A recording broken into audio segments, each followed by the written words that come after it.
Good morning, friends. It is Thursday, this 78th day of Russia's invasion into Ukraine, May 12th, and thank you. Thank you. We are seeing fatigue on so many fronts within Ukraine, but also within the world's response. And many of you, I'm sure, are also experiencing fatigue, but you're still here. You're still choosing to care. You're still choosing to focus. You're continuing to pray. And we're so grateful. We're so grateful. Every time you share this, every time you like it, every time you comment, it helps to continue to keep the world focused on believing God and partnering with God for the breakthroughs He wants to see happen in Ukraine. And we're seeing them. We're seeing them in ways that defy understanding. Many of you guys remember over several different days we were praying particularly for the Zaporozhye front. That's the front that kind of stretches from the Zaporozhye reservoir to the east towards Donbass. It's north of Mariupol. It was the most disorganized on the Ukrainian side. There was continuing pressure to make advance there. We were praying for that to hold. But one of the things we were praying for was confusion of the enemy. Well, guess what? There's a report that on the 8th, one of the Russian groups actually, instead of firing on the Ukrainians, fired on another Russian unit using thermobaric weapons. This is horrible. This is horrible. These are the kind of confusions that we've been praying that the enemy would turn on itself. So guys, I have to say this, we're only ever going to see a small piece of what's happening, whether it's in occupied territories or it's behind Russian lines, simply because of the nature of war. And so when we see things like this, it's an indicator of larger scale confusion and even sabotage within the Russian army.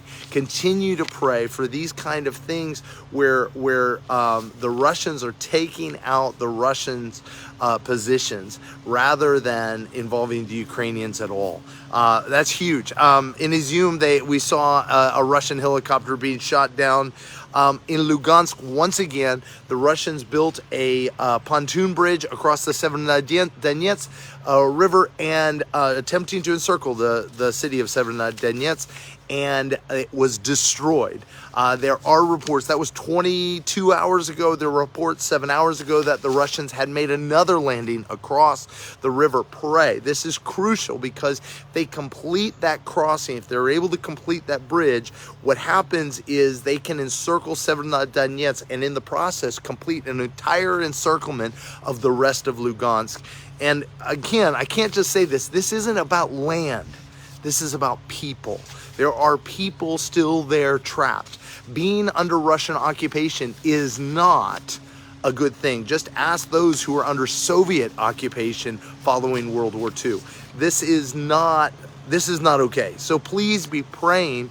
Continue to pray for the people of Severodonetsk. Pray that the Ukrainian forces will once again destroy any attempts of the Russians to cross that, and any forces that get across would be cut off. This is really key. Also, though, one of the things we've been praying for is the Odessa region, particularly the area to the southwest, that last chunk that's up against Moldova and Romania, that is only connected to Ukraine by a single bridge. That bridge has come under attack multiple times. In the process, the Ukrainian forces have discovered saboteur groups that have been landed by the Russians, empowered by the Russians. Pray for them. The Ukrainian forces there in that region to have wisdom and understanding to be able to find those and cut them off. One of the things, the story over and over again in the first month of the war, was these saboteur groups would be found and stop before this over and over and over again, whether it was intel that people within even Russian FSB were giving to the Ukrainian, or just supernaturally over and over and over again. You guys remember we were praying in Dnipro, they were actually dropping in saboteurs, and the testimony, this was in the first week, the testimony was the minute they landed, they would be captured. So continue to pray for that kind of wisdom and insight and understanding. Another one, maybe you guys have forgotten, again, there's so many testimonies, it's easy to become, lax in it, but many of you remember is that Russians actually painted X's in the snow. They used snow to create X's on the roof of children's hospitals and main hospitals throughout Kyiv. And the Ukrainian people discovered this. They were on the roofs so that they could hit them with missiles, and they confounded those signals. Guys, over and over again, continue to pray for wisdom and insight for the Ukrainian people to recognize saboteurs. One of the beautiful things that's happened is Russia assumed that everybody who's Russian speaking would want to be part of Russia. And one of the things we're hearing over and over again is literally the day of the war, one of the biggest Russian-leaning politicians said that when he was approached the day of the war to join Russia, he was like, what? I have nothing. In that moment, I became 100% Ukrainian, because there's nothing there for us beyond that iron curtain, under that oppressive regime. We have freedom here. We have life. We're actually more free as Russians in Ukraine than we would be in Russia. And so, guys, this kind of awareness within Ukraine, creating this solidarity, has just been really incredible.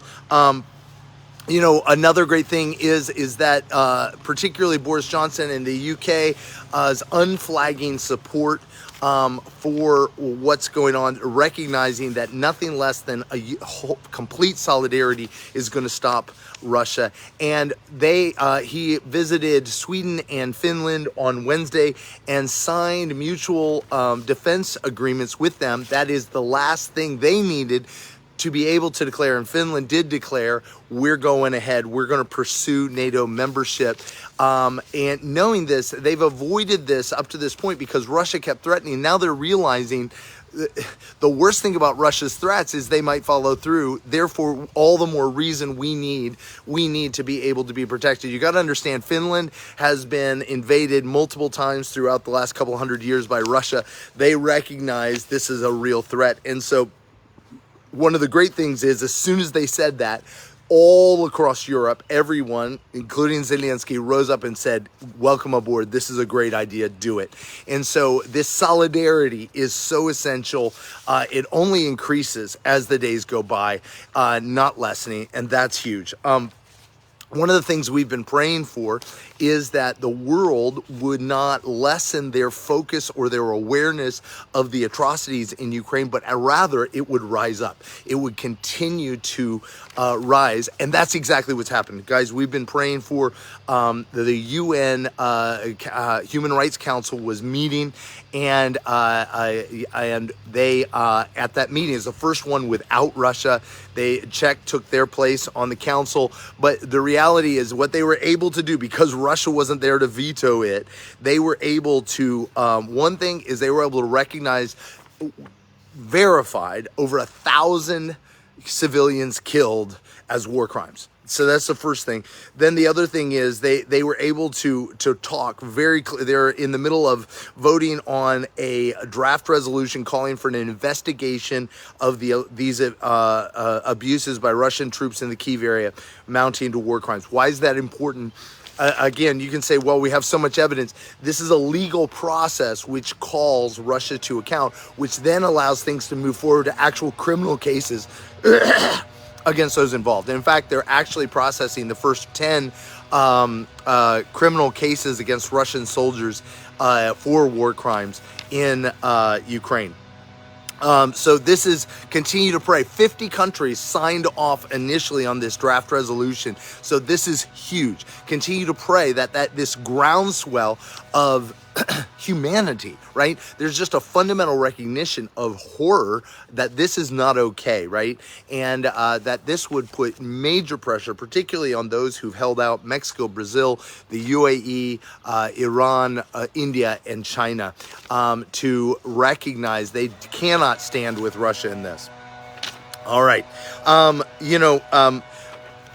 But in the middle of this, as Russia's, as I mentioned yesterday, Russia is being pushed back out of Kharkov massively. There is a huge move towards Vachansk, which would allow them to take out that rail line that's supplying Izium and the whole northern end of the Eastern Front. Pray that they pray for them as they do that, because the Russians are increasingly erratically attacking just to cause damage and panic. So they are still able to hit Kharkov with the Grad missiles. And so those have been striking pretty heavily in the last 24 hours. Pray for the protection of the people of Kharkov. But they've also resumed trying to hit some targets in Chernihiv and Sumy. Those are areas that were completely cleared of Russian presence in the far north of Russia. And so pray for them to be, for the protection there. Also, Belarus is doing special operations along their border in the western portion of Ukraine. One of the things is, quite possibly, they may not be intending to do anything. It's extremely risky for Lukashenko to mobilize troops outside of Belarus, because he needs them to keep the population in check. But by moving them along that border, it actually requires Ukraine to move troops there to be ready for it. And so it actually separates their capacity to respond. And so pray for some clarity in that Belarus situation, but pray that Belarus doesn't do anything. Continue to pray for Kherson. Kherson, basically the Vichy government, the fake government that's been put in place by Russia, is declaring that they want to ask to be annexed. That's not okay. That's not okay. And so pray that the pure farce that this is will be put in high relief in some way, shape, or form, but also that the atrocities that are happening within the Kherson Oblast, Melitopol, Kherson, would be revealed to the world, and just the pressure would be massive, because one of the things Russia's attempting to do is to legitimize what they've already taken. They did this in Crimea, and the world balked.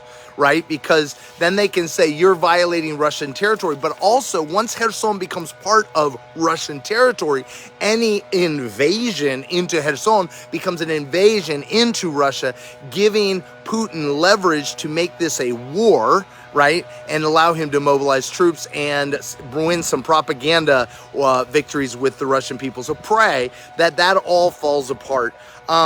Continue to pray for Mariupol. Unbelievably, they continue to hold out. Again, thousands of defenders. We don't know how many. At least 100 civilians still remain. Not entirely sure how that happened. 500 wounded. There's desperate cries for invasion. Guys, there are some crying out that they're saying they feel abandoned by the Ukrainian people. Guys, they're not abandoned, but you got to understand, to evacuate 500 people 140 miles from the front, it's guys, you guys remember the Iranian hostage situation. This is vastly more complicated than that. And so continue to pray for supernatural wisdom and understanding how to get supplies to them, support them, but also to somehow break this attack. I mean, the amount of firepower that Russia is wasting on Mariupol, on Azovstal, is insane. So pray for them there. Pray for the breakthrough. Pray for them to be strengthened, encouraged, and supplied. Also, continue to pray for that Zaporozhye front to stand and to stand firm, and Kryvyi Rih. They continue to bomb, but again, as far as we can tell, none of the bombing of artillery is effective. There's a lot of artillery action all throughout the Eastern Front. Today, pray that none of that is able to move substantially well-defended Ukrainian positions, that they be able to hold those lines, and pray for that. Wow. Well, continue though. It's in days like this when there's not huge news items that the West can begin to look away. Pray that the vision of the West would continue to stay focused, laser-like focus on what is happening, staying united, standing. Again, it looks like America's about to vote on a $40 billion aid package. That's awesome. But guys, continue to pray for that unity. Pray for the breaking open of the port of Odessa. One of the issues there is Russia has mined it completely, and the mines are starting to float free, making the whole western half of the Black Sea very dangerous for shipping. Pray that there's grace to figure all that out, to sort it out, to open the Odessa port, to get food to the hungry throughout Africa, particularly, so that people don't starve, that it also doesn't give Russia leverage. But also continue to pray for that Snake Island to be completely cleared of any activity, because if Russia can get anything on there, it really gives them a leg up in the western, northwestern portion of the Black Sea. Wow. So guys, again, thank you for continuing to pray, continue to care. Our friends Vladimir and Lilia are continuing with their team of 60-some volunteers, continuing day in and day out to serve with abandon, to serve with such sacrifice, and they're serving because of your sacrifice. We were able to send another $5,000 over yesterday, bringing the total to over $122,000 that you guys have helped to send to them to allow them to buy the food. You know, they fed 120 families yesterday.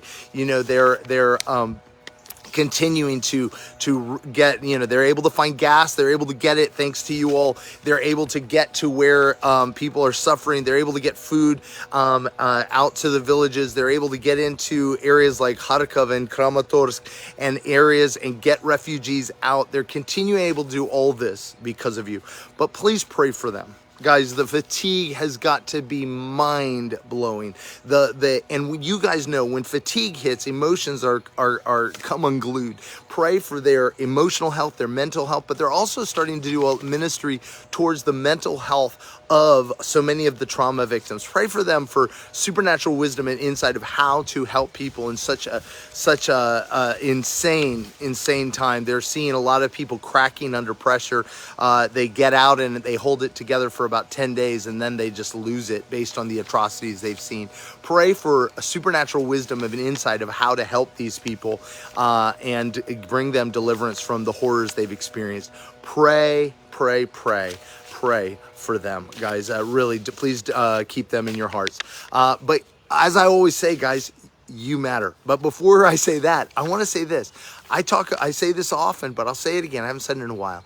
You don't have to pray for everything. It can be overwhelming, but maybe God put one of those cities I mentioned, Chernihiv, Sumy, Kharkov, Odessa, Mariupol, Zaporozhye, Donbas, Severodonetsk. Just maybe focus on one of those and ask God to show you how to pray and what his breakthrough would be in those areas.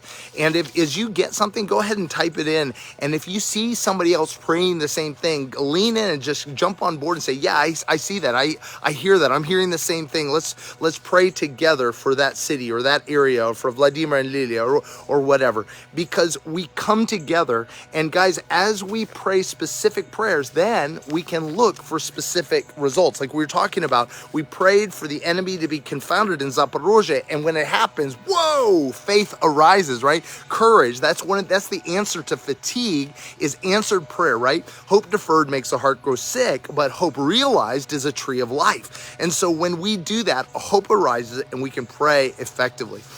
But again, if you're waiting on your own breakthrough, I want to pray for you. God, I ask right now that everyone who's waiting on their own breakthrough, whether it's physical, emotional, mental, financial, relational, Lord, that you would show yourself strong to them. They would experience your presence and your hope in a whole new way right now, in your beautiful name. Oh, if you need prayer for anything, just say need prayer. We've got an amazing team that over the next 24 hours will hopefully be able to reach out to you, and you can share what you want prayer for, and they'll pray for you. We're seeing such amazing miracles God's doing as you do that, as you invite us to partner with you. But also, we've got these amazing men's and women's groups that you can be a part of via Zoom. If you're interested in either of those, put down men's group or women's group, and our team will reach out to you. Gary Phillips for the men, Jill Hawes and Mariana Sikowske for the women, and they'd love to have you a part of that. But guys, thank you. We love you guys. We're so grateful. Have an incredible, amazing day full of hope and joy. Take care.